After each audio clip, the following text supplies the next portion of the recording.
I remember when I was first reading some of the work up here in the Northwest, a lot of German researchers came through and wrote about the native people here back in the 1950s or so.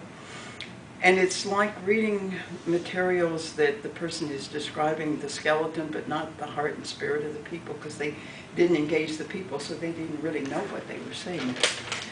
But one of the things they talked about was soul loss.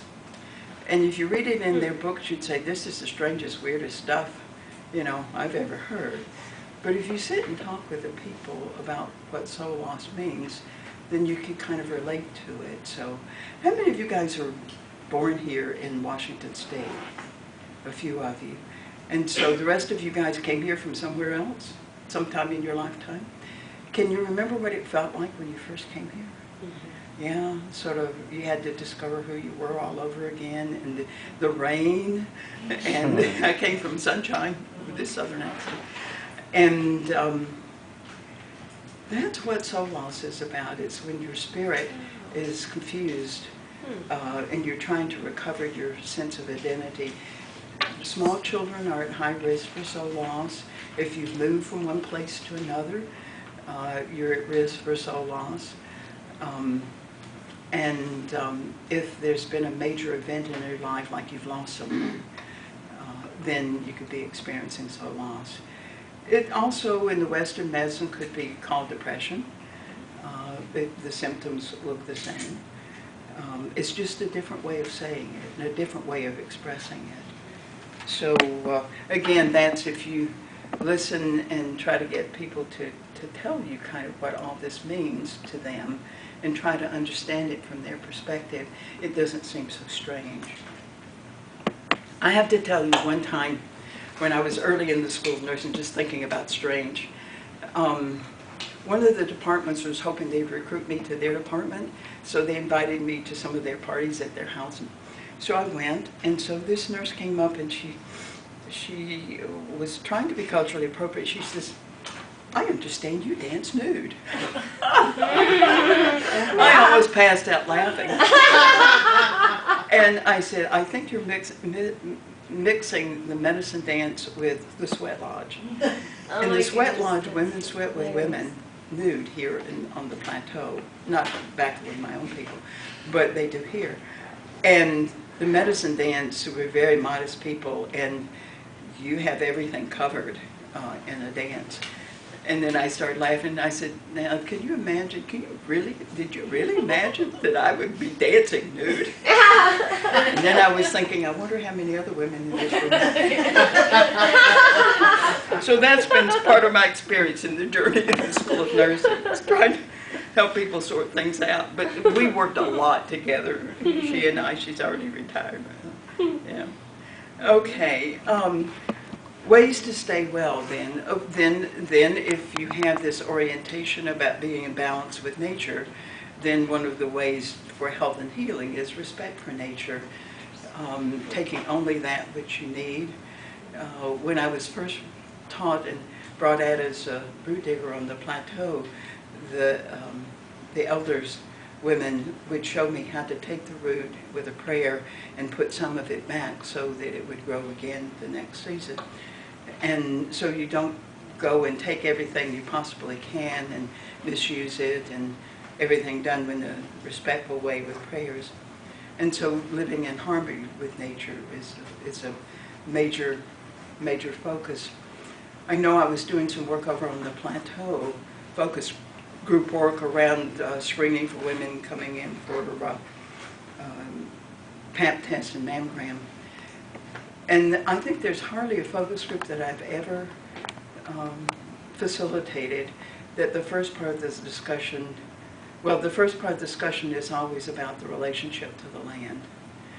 And I remember one time I heard someone who didn't understand what that was about, thinking that the people were negating the importance of their taking responsibility for their health and going in for screening. I said, no, that's not it at all. They're reminding us that all health is related to the relationship to the land, and that's why the stories always start in that way.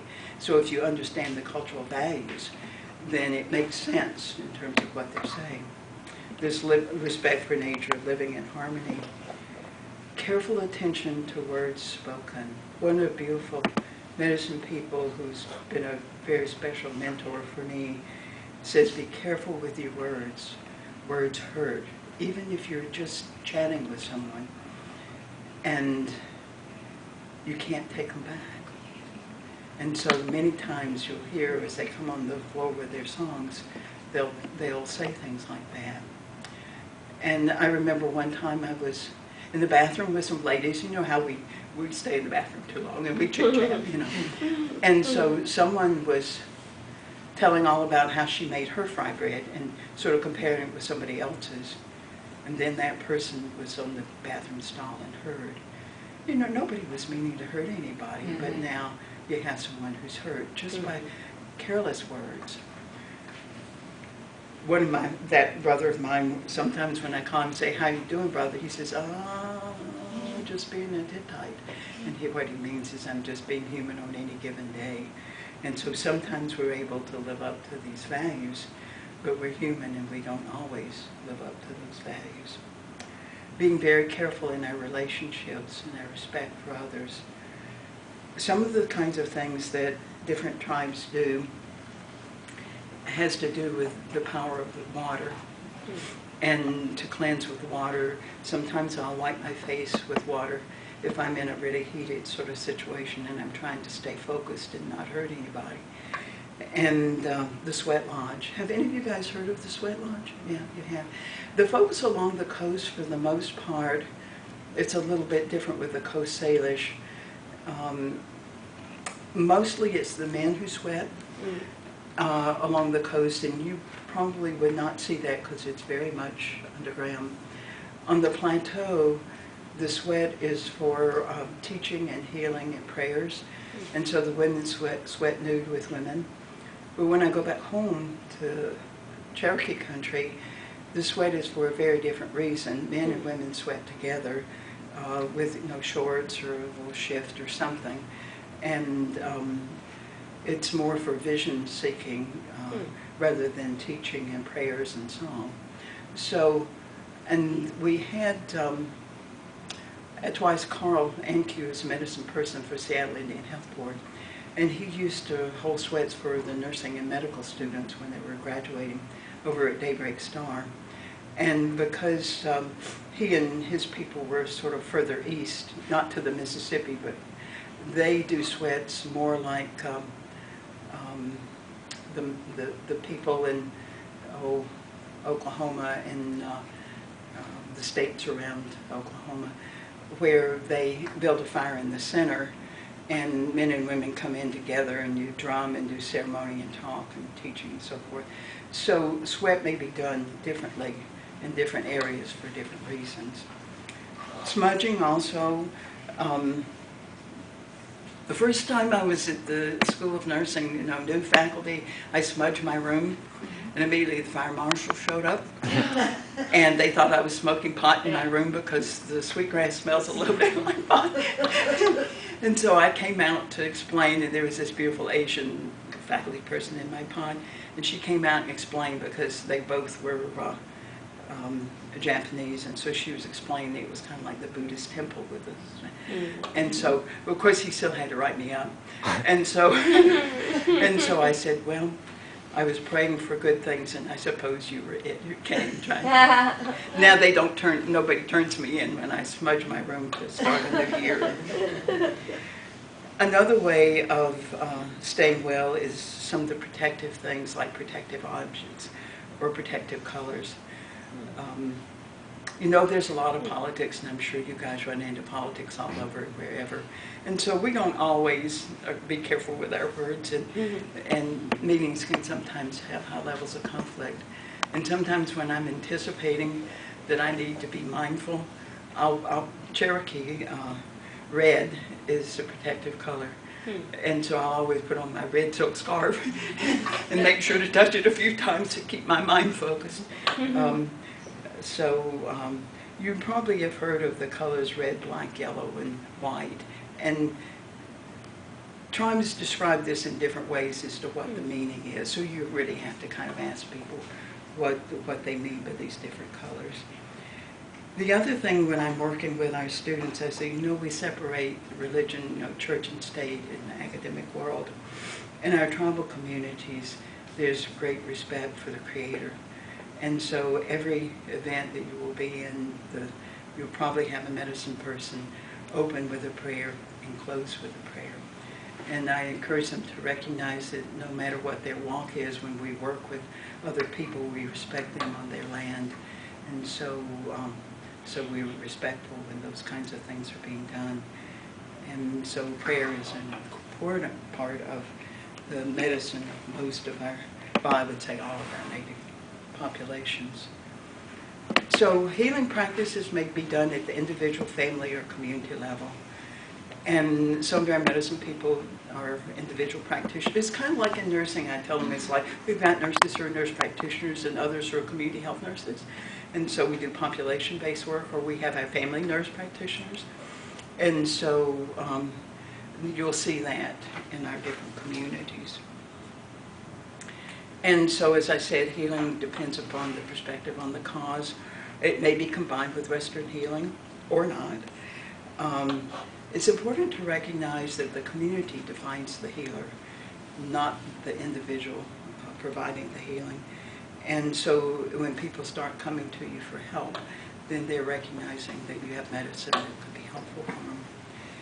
My own people don't charge for any of the medicine work. It's about the relationship. And it may be a long-term relationship. And it may take many years. So it's not something that we could teach in Western medicine. So there could be herbal, as I said, my friend gave me the herbal medicine, and I think it was a test for me to see how far astray I could go. And I fell for it. I've learned now you don't take any medicine from anybody until you know what it is and how much and how often and what it's for. Also, dance and song, powerful healing in the dances and the songs, smudging, cleaning, prayers, and actions that might be recommended by the traditional healer. But all of these kinds of things in different ways are included. Now you'll see here along the coast you have the smokehouses, and which is the winter ceremonies that is protected very carefully, so no one's going to probably talk to you about that.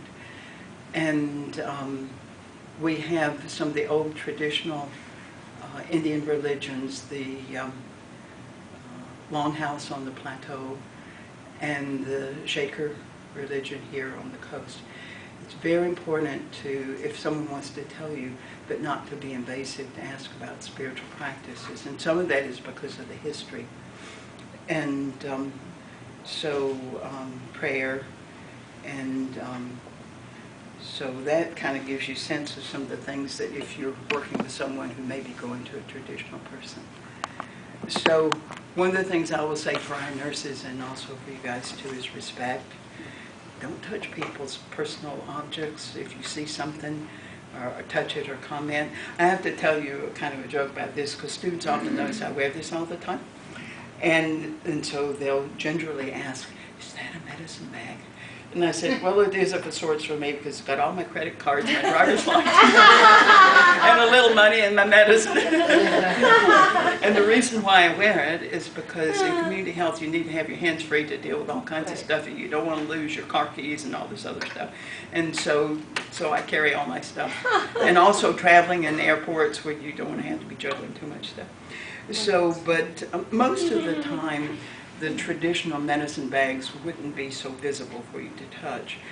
And unless you were dealing with a patient going into surgery where they have to make some decisions about what they're going to do with their traditional medicine, you wouldn't run into that at all.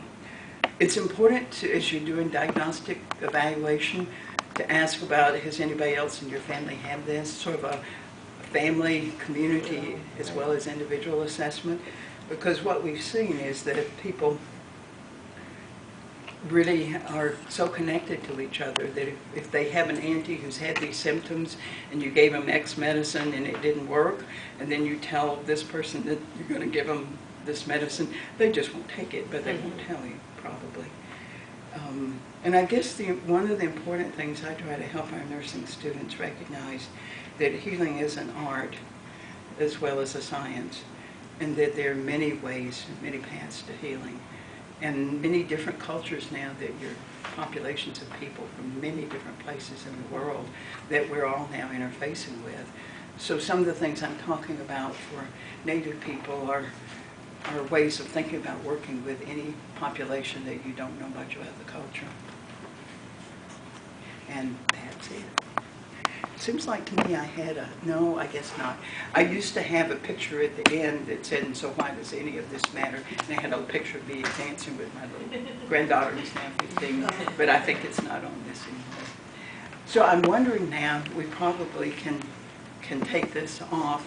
And I don't know how we're doing on time, but it sounds like we're probably close to your time for your meeting. Questions, I'll take a few questions. Yeah.